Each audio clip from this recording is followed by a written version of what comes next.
Rum of the Mist show that you are currently tuned into will begin in about 5 minutes. Until then, enjoy this wonderful tune. Why does a good man have to die? Another piece of shit to be born. Reasons unheard of tearing my flesh.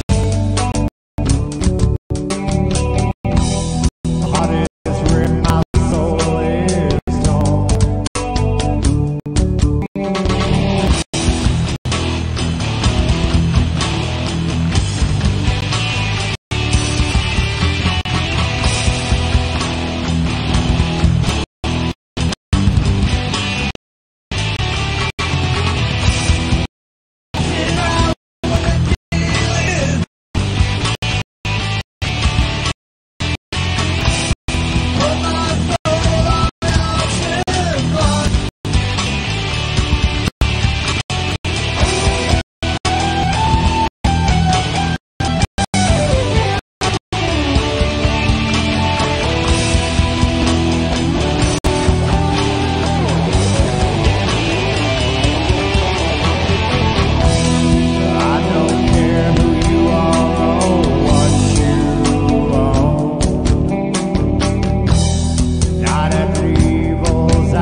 You are listening to War of the Stars, a Star Wars podcast presented by Rum of the Mist Entertainment, with your host, John Tolley.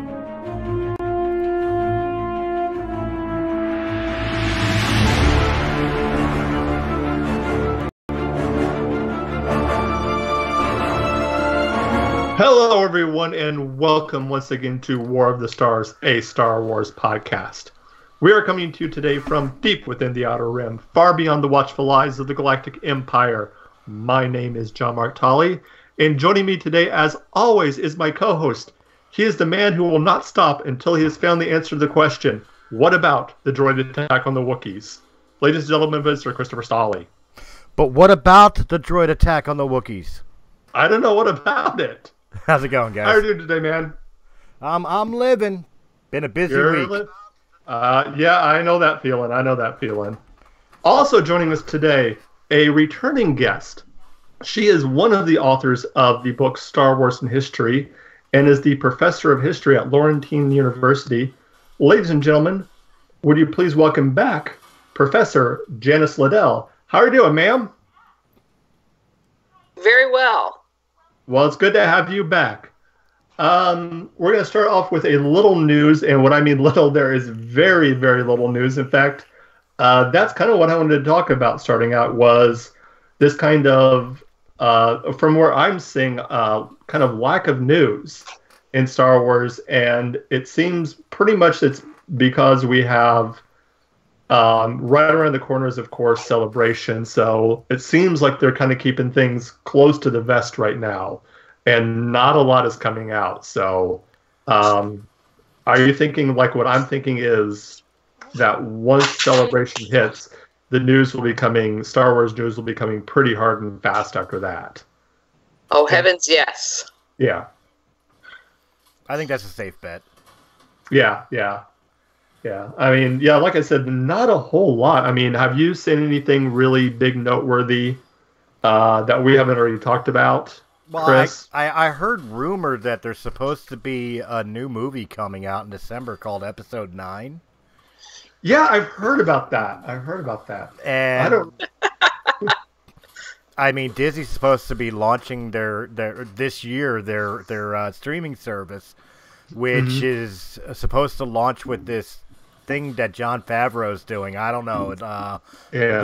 The life and times of Jar Jar Binks, I think it's called. Oh wow, that's going to be a real winner. No, the Mandalorian. I mean, there's plenty to talk about. The problem is that Lucasfilm and Disney and the marketing thus far have been extremely tight-lipped. But like you said, Yeah. I think the floodgates are going to really open up once Celebration hits.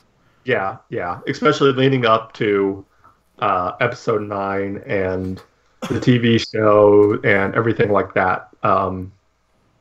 So we'll just segue right into it. We are continuing our several week series we've been doing on the women of Star Wars, this time with the titular character from Rogue One, Jyn Erso.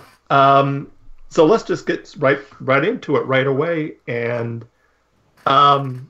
what were your first impressions the first time that Jyn shows up on screen for you guys? Janice, we'll start with you. Sure. I thought she was a fascinating kind of anti-hero, maybe an anti-Leia, somebody who isn't, all into this rebellion, who seems to really want to have nothing to do with a chip on her shoulder, just wants to get herself out and get safe. So the reluctant rebel really is what she comes right from the start. Yeah, definitely. The one thing I noticed from her very first scene in the house with her dad Galen was normalcy.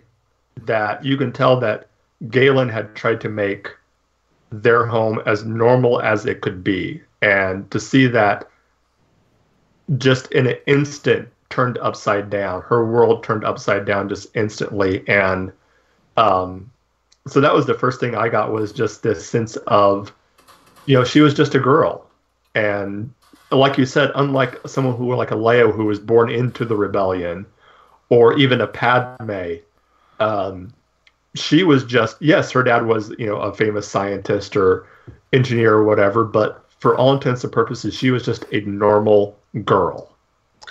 Right, that they were hiding at the very beginning and had been for some years, and that both of her parents had sort of turned their back on the science as much as possible to try to give her a normal life, to try to step away as much as they could. Yeah. And you can tell that, in the little bit of interaction you have before Krennic shows up, you can tell that they were trying to lead just a normal life as much as they could. You mentioned the one thing I noticed, and I got through watching Rogue One and seeing her story compared to, if you want to compare and contrast her to Leia and Padme, Padme is almost what happens when you lose hope, when hope dies. And Leia is that idea of once you have hope, holding on to it. And for me, Jyn was finding hope. That was kind of the main story of Rogue One, was when all hope is lost, finding that hope again. And then you go into obviously a new hope. But yeah, I thought it was just kind of an interesting correlation between the three. Hey, I see a trend there. Hey. No, I actually, with all respect, I actually disagree. I think Jyn Erso, as far as like the females of Star Wars that we've been talking about thus far, she is the absolute weakest of them. For the simple fact of that, quite honestly, everything that she's a part of, everything that she had done within the story of Rogue One, quite honestly, was because her father was Galen Erso, and kind of the rebellion just saying, you're going to do this whether you like it or not. Now, yes, she did find her hope when she found out that her father wasn't a puppet of the Empire. Yes, she found her hope when the rebels said no, we're not gonna believe in this Death Star thing, but Cassian and everything. But really, for me, it was like she needed the validation of other people or certain validations of certain things to even get the motivation to get started. Whereas somebody like Padme or somebody like Leia, they needed no man, if you will. They went and they did, and they didn't care about whether people approved of it or didn't. So, quite honestly, I mean, as far as like will is concerned, I think she's the weakest example of the three that we've done thus far. Personal opinion. Well, I would say another thing to think about with Jyn Erso is that she plays off of Han's role in the original trilogy to some extent. She's not in this, she's not part of the rebellion. She's not going to be part of that. But she's very consciously turned her back twice over, both from losing her family and then being abandoned by Saw. She's been twice betrayed, so she's been part of this, and they've messed with her, so now she's going to have nothing to do with them. You're right that it takes a lot of blackmail that they want to use her, and she wants nothing to do with it. So until she comes around, until she has that moment, like when Han decides to come back and help rescue Luke, now we can blow those things out of the water. She does that earlier in her film story, finally shifts around. She's going to do it for herself, but it takes a while. Yeah.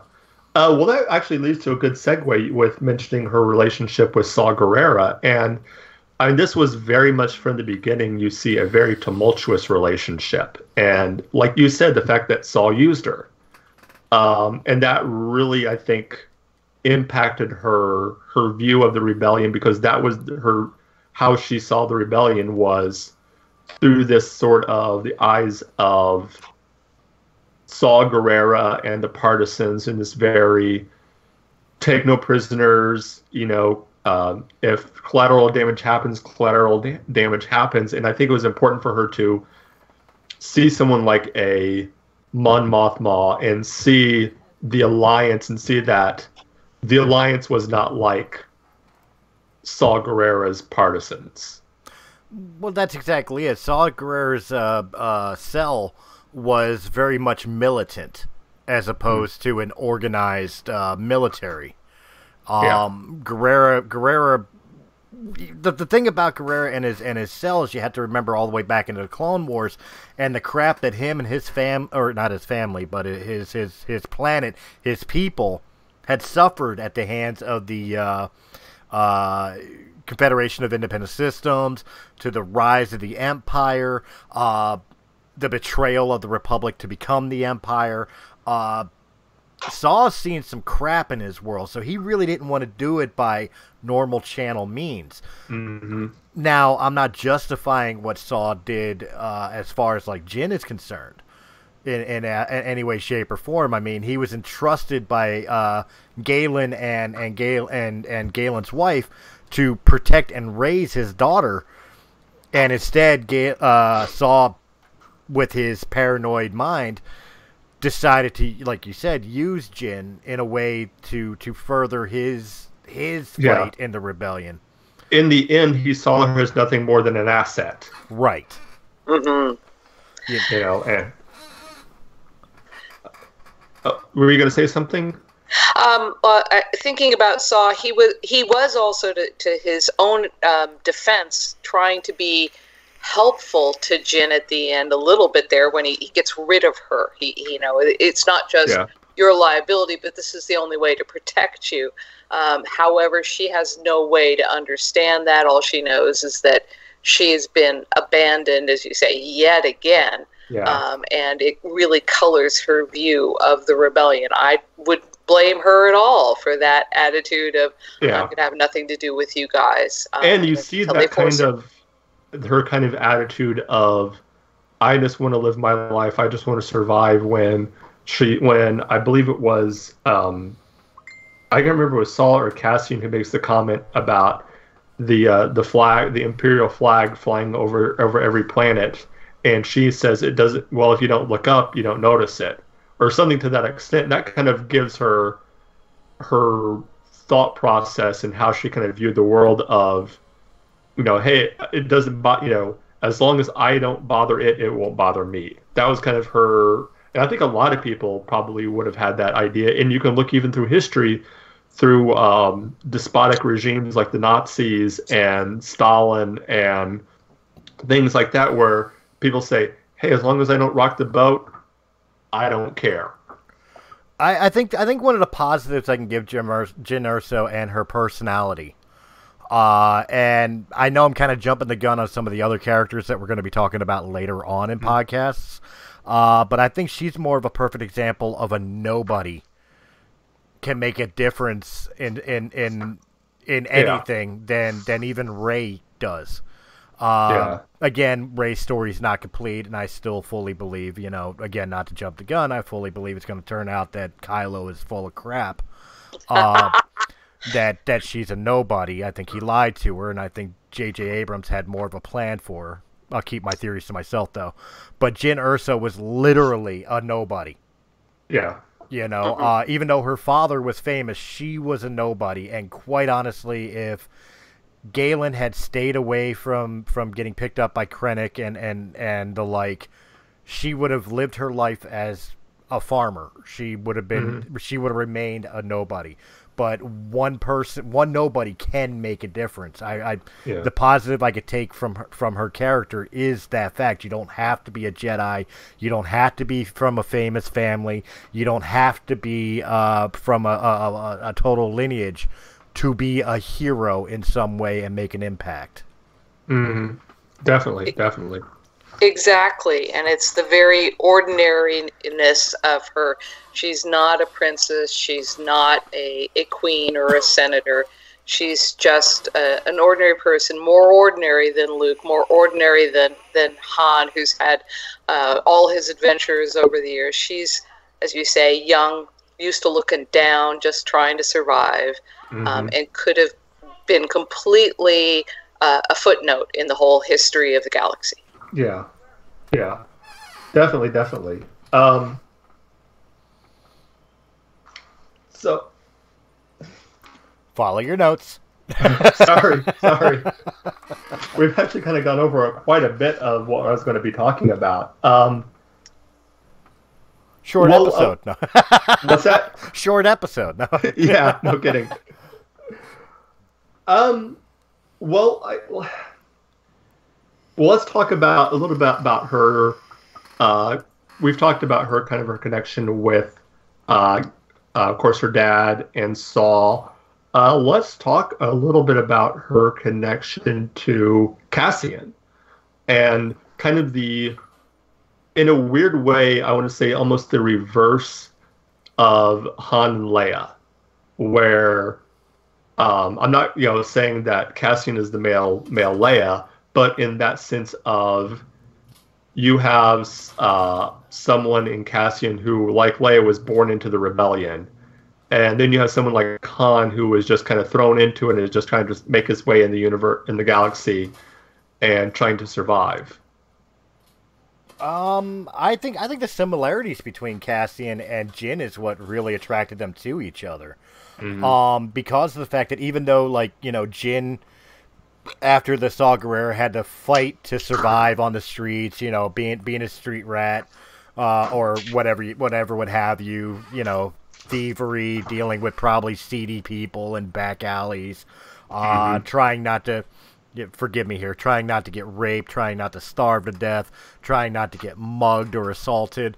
She had a rough upbringing on her own. And then you have Cassian, as he stated in his argument with Jyn, don't talk to me about hardships. I've been fighting in this fight since I was 6 years old.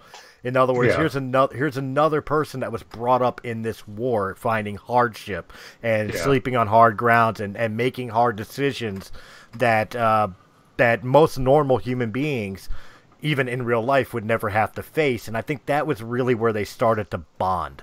More than anything else, is realizing that even though I'm a soldier and you're a street rat, we were shaped by the battles that we fought.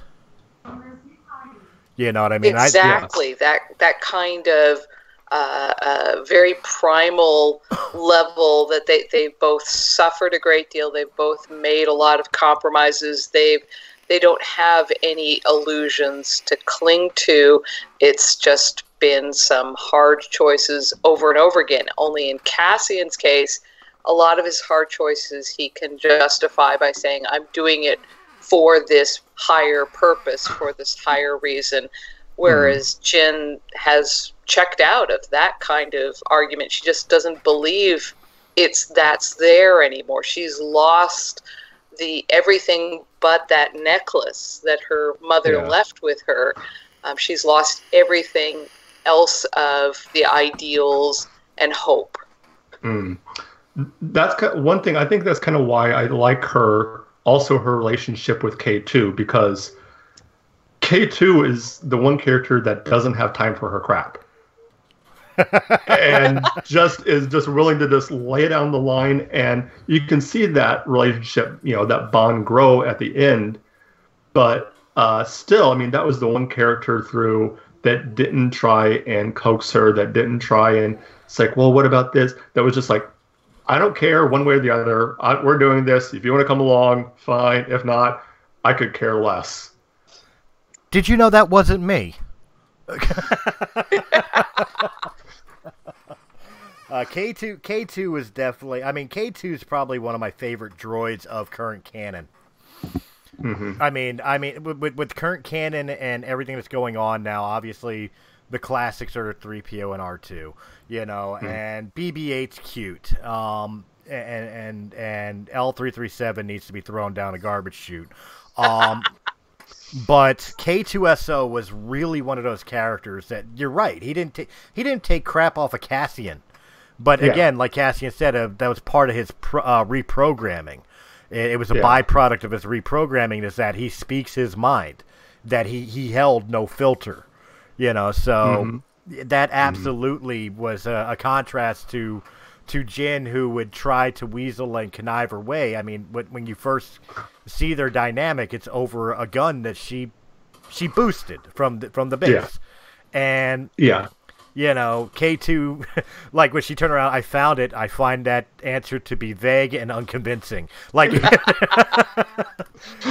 he was very... got some of the best lines in the movie. Oh, yes, definitely. He absolutely did. But I'm going to make an argument, even though this is about... I really want your guys' opinion, because I don't care what anybody says. I know he's not a Jedi, but you cannot tell me Chirrut is not a Force user. Oh, definitely. Definitely is a Force user. Oh, yeah.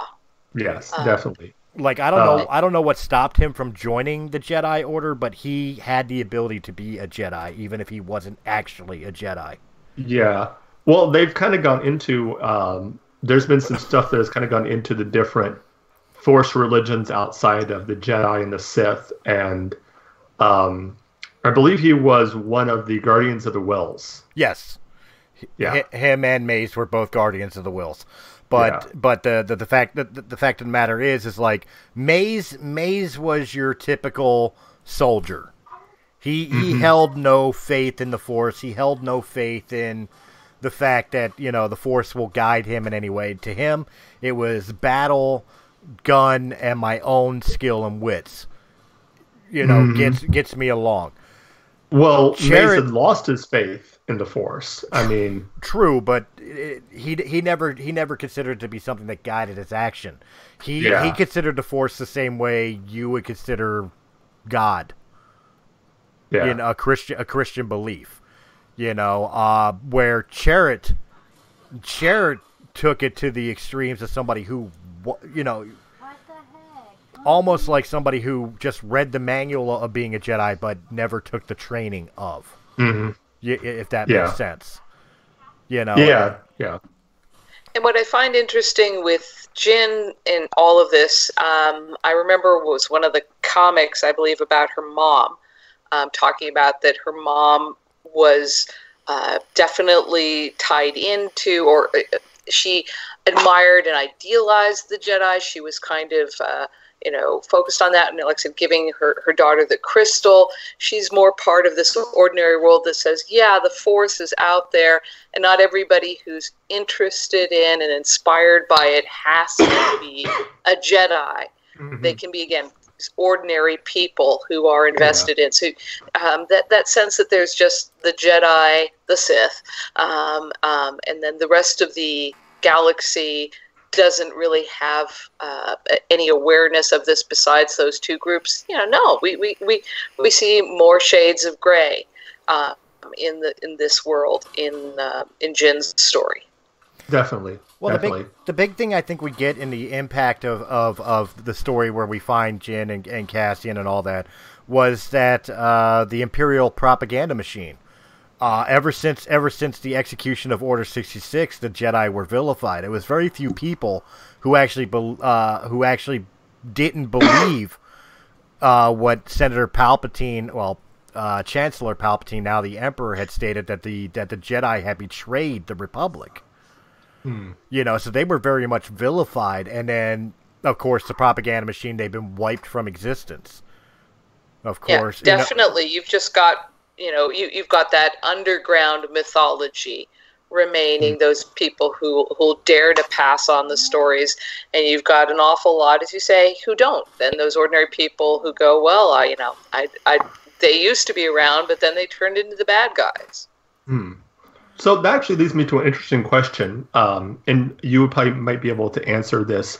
Is there any correlation between what happened to the Jedi and real life, where like a group is basically wiped from existence, and like in a short period of time, like their memory is almost forgotten, and that was a very short period of time that the Jedi are all forgotten, just become more legend than anything else. I mean, Luke was 18, so it was 18 years from Order 66 to A New Hope. Mm-hmm. Give or take. Is there anything in history that is similar to that, where in that shorter period of time, like a group or an order or something becomes legend that quickly? Before you answer, I'm gonna take a wild stab in the dark and say Eastern civilizations, Asian cultures. I think you could probably find some of those. I'm not a super expert. That's really going outside of my focus, an area. The other group that comes to mind, similar, would be the Knights Templar. That's kind of what I was thinking, yeah. Yeah. In the early 14th century, the Pope and the King of France sort of joined forces. The King of France is calling the shots, and he wants this order eradicated. He wants to take the resources that they have. The Templars are the bankers of pretty much all of Europe, and if he can suck in their money and take it for himself, that'd be great. And he's able to use that power to accuse the Knights, the Order, of all sorts of atrocities and sins, and they're all, those who are tried are killed horribly. Their goods are confiscated. And everybody across Europe pretty well, eradicates the order. They're anathema. They're not allowed to be talked about, and people aren't allowed to deal with them anymore. So it's pretty effective. Within a few years, they're gone. Remind you of anything, Chris? Yeah, a lot of different things. No, I absolutely agree with her. I mean, I'm not as much as up on the Knights of Templar, but I have heard the stories where it pretty much does seem very similar. I don't know how long it took for it, but besides their disbanding, they were very much vilified, like through propaganda. If my memory serves me correctly. And, definitely. And I think that's a perfect example of how the Galactic Empire destroyed the memory of the Jedi Order. So that way, when we're coming up to Jyn Erso's story, which is literally, 17 years and 11 months away from the beginning of A New Hope, or 17 years and 11 months from Revenge of the Sith to the beginning of A New Hope, So you're talking about like hours, away from Luke's, Luke's beginning of his story, and you figure during that time how much propaganda was led into the galaxy to brainwash the masses to not only saying that the Jedi may have just been a myth, to the fact that the Jedi were this evil Illuminati organization that looked to take control of the galaxy, and they were squashed by our glorious leader and his galactic empire, military, and I think it's like along the lines of like a very scary thing if you were somebody who held on to the belief, no, the Jedi were good. Yeah, you'd be tough, and you'd know that you were a minority opinion, and just imagine how much more productive it is. I'm sorry, you still there? Did we lose her? Hello? We seem to have lost. I'm not sure what's going on here. We will try to get her back. I think it might be on her end, since I'm talking to you and you're still there. Yeah. Well, this is a good enough time to take a commercial break, and we can try and get this sorted out. So we will be right back after these messages. Hey everyone, this is John Tolley, inviting you to check out War of the Stars, a Star Wars podcast. Each week, me and my co-host Christopher Stolley discuss the news and theories surrounding one of the largest movie franchises in the world. So join us every Wednesday at 8 Eastern as we travel to the galaxy far away, right here on Anchor FM, where fine podcasts are heard.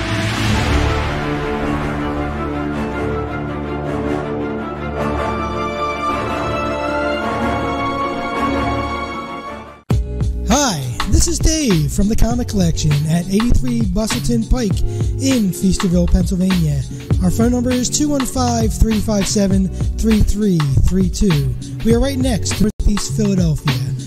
We have action figures, gaming, statues, albums, and CDs, graphic novels, other knickknacks, and, of course, comics. Established in 1985, we are your go-to store. Come by and say hello. And say hi from RadioCast FM Radio. The address again is 83 Bustleton Pike, Feasterville, Pennsylvania, or call 215-357-3332.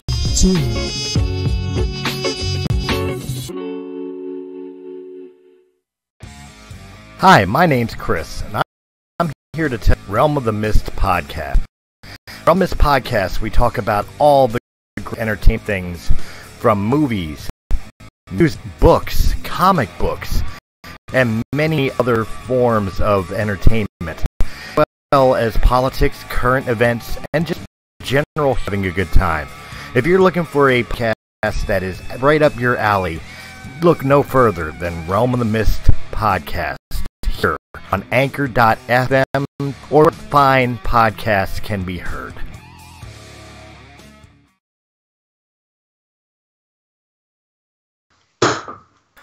Hey guys, sorry, go ahead. All right, sorry. I thought you were still working on the thing. Welcome back. We seem to have lost connection with Dr. Liddell. We are currently trying to get her back. To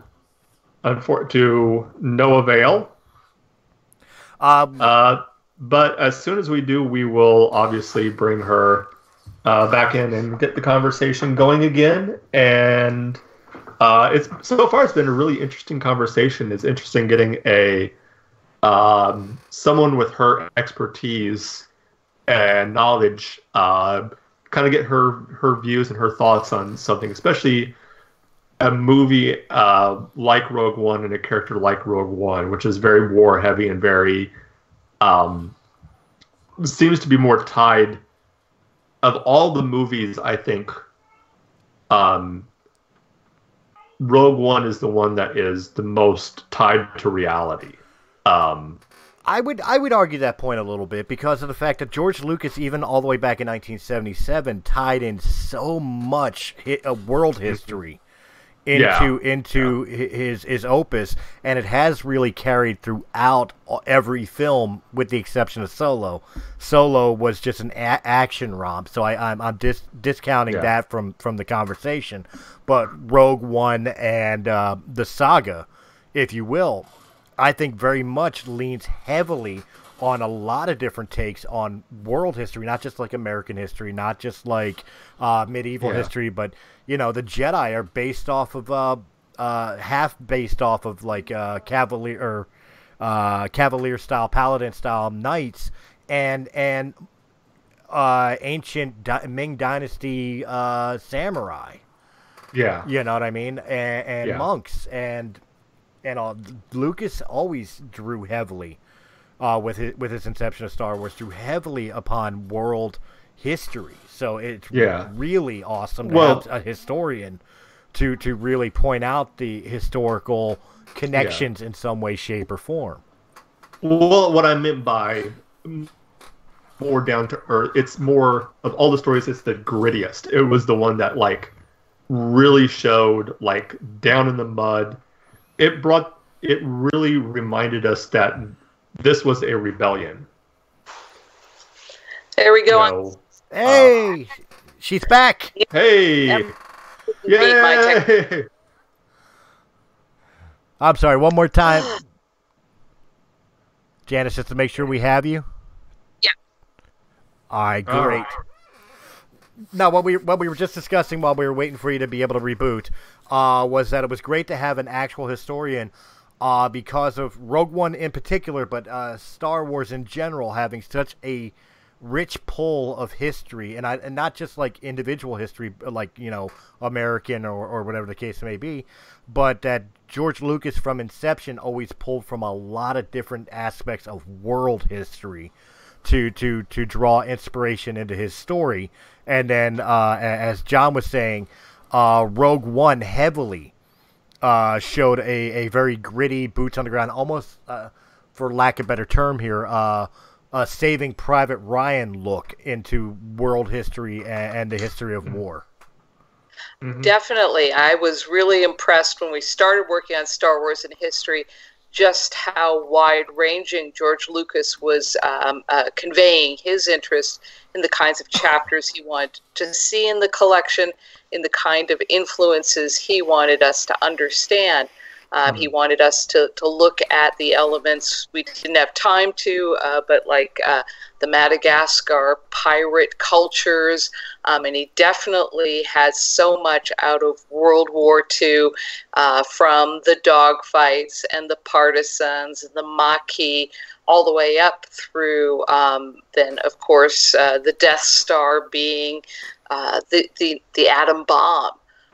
I mean, the man really has a wide-ranging interest, and his galaxy takes on the global history over millennia. So it is pretty darned wonderful for a historian to dig in and say, I see that too. And, oh, there's more. Yeah. One thing, like, I even noticed, like, when they're on the ground and you see the road where the ship, Rogue One, and you see the rebel soldiers, and you see how they're dressed, it looks like something straight out of Vietnam. I mean, the helmets and the outfits that they're wearing, I'm like, you could have taken them and put them in Vietnam or the jungles of the South Pacific during World War II, and they would have not been out of place. They would have not looked out of place one bit. Definitely, he really nailed the feel of an active military base and a long-term tired. These are people who have been doing this for ages, like Cassian in particular, and they're not getting that easy win. They're not getting that glorious victory. It's just slog and hard work and run from one place to another. So it is very realistic, and that appeals so much. Oh, well, yeah. I think go ahead. I think what it especially is supposed to try to show, if you remember this whole entire movie, Gareth Edwards and all created a movie based on the first line of dialogue, or not even dialogue, the first paragraph of Episode 4, which is the rebels won their first hard-fought victory. So the reflection of the rebellion, especially the soldiers within the Rebel Alliance, is that these guys are used to getting their asses handed to them. Mm-hmm. They're all but spent.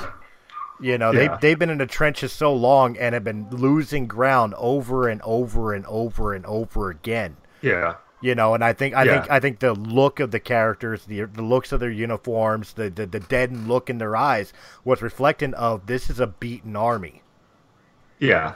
Well, and like I was kind of saying before Dr. Liddell came back, is this movie really brought the rebellion back to the forefront and reminded us that this was a rebellion and they were up against impossible odds. Yes, they're deeply an underdog. This isn't the story of two equally matched sides or comparably matched alliances. So there's something where the World War, or even the U.S. in Vietnam, where they just have a portion of their goods, and they're not willing, and we're very glad for bringing in things like nuclear arms and so forth. They're fighting on equal footings, and the Empire's clearly got them outgunned and outmanned, and is working on a bigger, more devastating gun, is the story that's going to not just finish them, but finish anyone who might be associated with them. Well, that's exactly it, and you could almost attest like the single reactor firing of the Death Star in Rogue One that we saw twice, once on Jeddah and once on Scarif, is really the equivalent to testing the atom bomb before we actually dropped it in World War II. Exactly. Where they were lower yields for the testing, but still just as devastating. And then, of course, the single reaction, it probably caused extinction level events on the planet, but it didn't fully destroy the planet like it did Alderaan in A New Hope, because it wasn't at the highest yield that it was capable of. Mm-hmm. Yeah, definitely.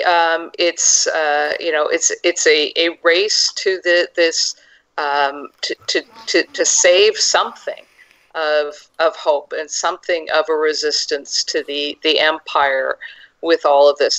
As you say, turning around that first line, from the crawl of Episode 4, and saying, well, how do they get there?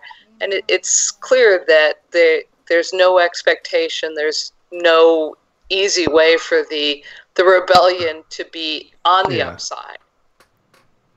Yeah, yeah.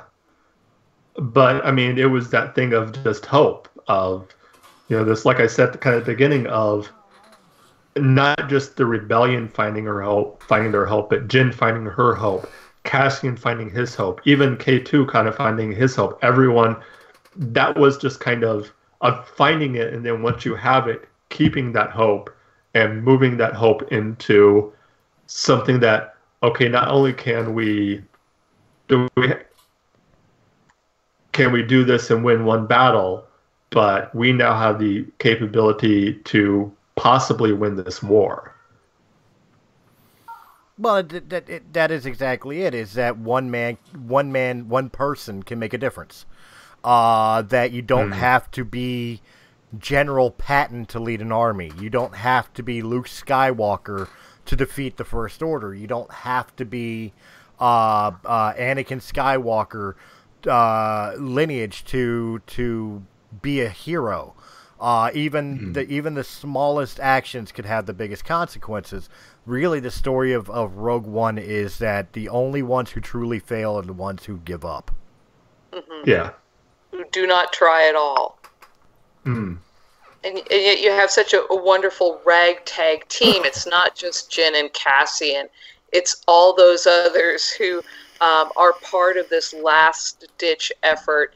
K2 is there, and he's a fully fleshed out character, but so is everybody else, giving their all in the end to get that hope, to get that last chance. Yeah, and each one has their own motives for being there.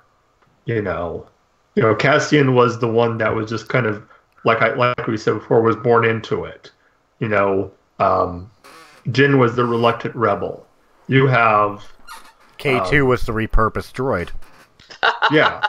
Yes. And then you have the pilot, and I can, for the life of me, cannot remember his name. Bodhi. Oh, yeah. What? Oh, Bodhi, who was the ex-Imperial, who kind of got fed up with, what was going on, and, whether it was he thought he could make a quick buck or whatever, by the end of it, he is just as invested in this rebellion as everyone else. Sure, it just went where the Force guided him. Yeah. Literally. And yeah. Maze followed his friend. Yeah. If I have one regret to Rogue One, it really is the fact that even though the characters served their purpose and it was a good, for the characters' storylines, it was a good ending, and we got enough flesh out of the characters to be invested in their story. My only lament is that we didn't get more time with these characters beforehand. Because it would have been interesting to delve even deeper into their backstories. Yeah. Well, that's what books are for. Well, I mean, we're also books. Yeah, and we're supposed to get a TV series dealing with Cassian, so we are going to dig a little deeper on him as well. Yeah. But Jyn, sorry, go ahead. Sorry. There's definitely a lot you can still pull out from the books, as you say, with Jyn. And Cassian and all of those others getting their moments, and Rebels, getting the little tidbits here and there. But gosh, I would have loved a double-length cut of Rogue One. An Ultimate Edition, yes. Yes. Heck, just give me 3 more minutes of that Darth Vader hallway scene. Oh. Yeah.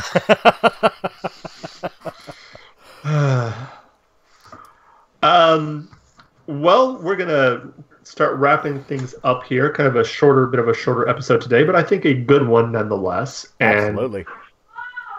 I appreciate you guys having me in for a discussion. Any of my Star Wars people are always fun to talk about, but with you guys, even more so.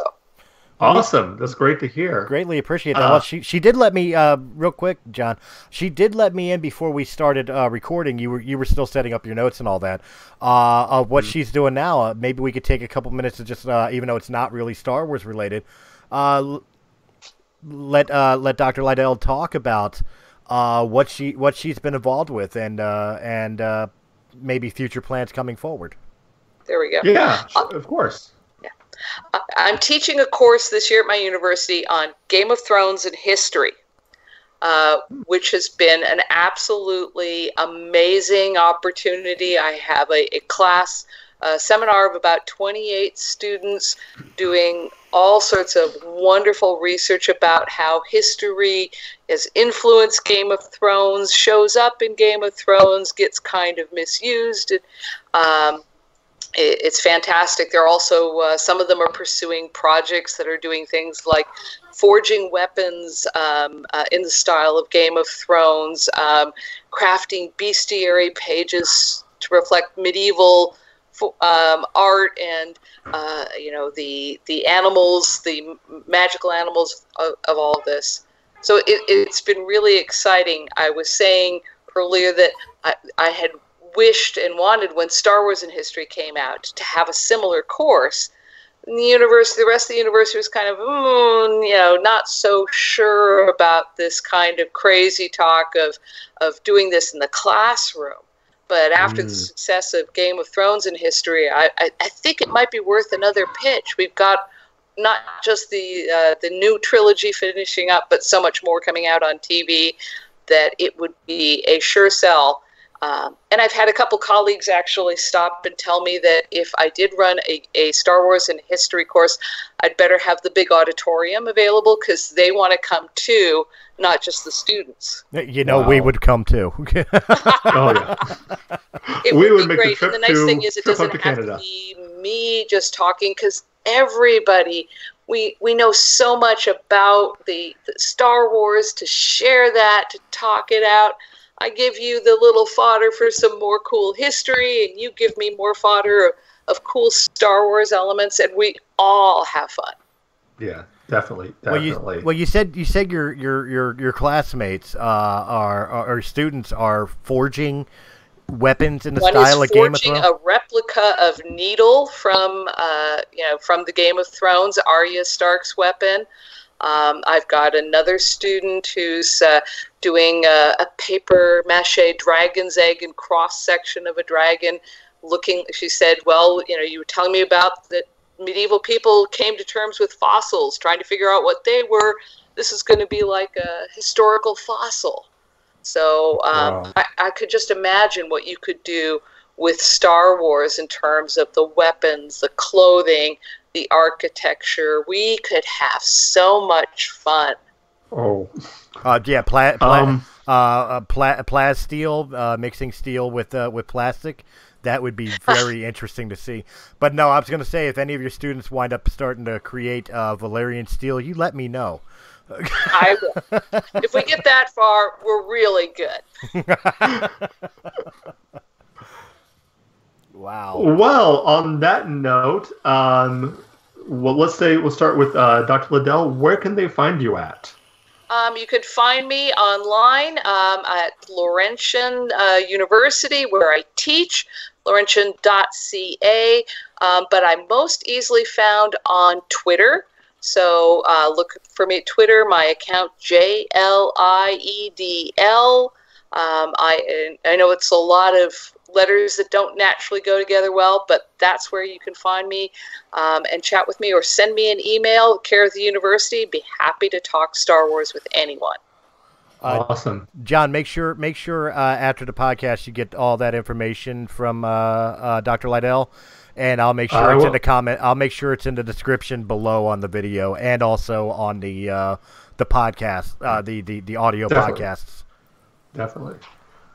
Chris, where can they find you at? Well, you can find me anywhere it says Realm of the Mist Entertainment, right here on YouTube. If you enjoyed this video in any way, shape, or form, make sure you hit that like button, subscribe, share, comment down below. If you have questions for Dr. Liedl or for us, please leave them in the comment section down below.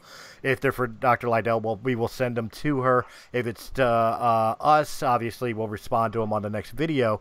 And, of course, guys, show us some love over at anchor.fm. Just look for Realm of the Mist Entertainment, or anywhere that quality podcasts can be heard. Awesome. Of course, you can find me right here at Realm of the Mist every Wednesday night doing War of the Stars. You can also find me online on Facebook at Mark Tolley, and on Twitter at JohnMarkTolley1, because I, of course, am the #1 John Mark Tolley on Twitter.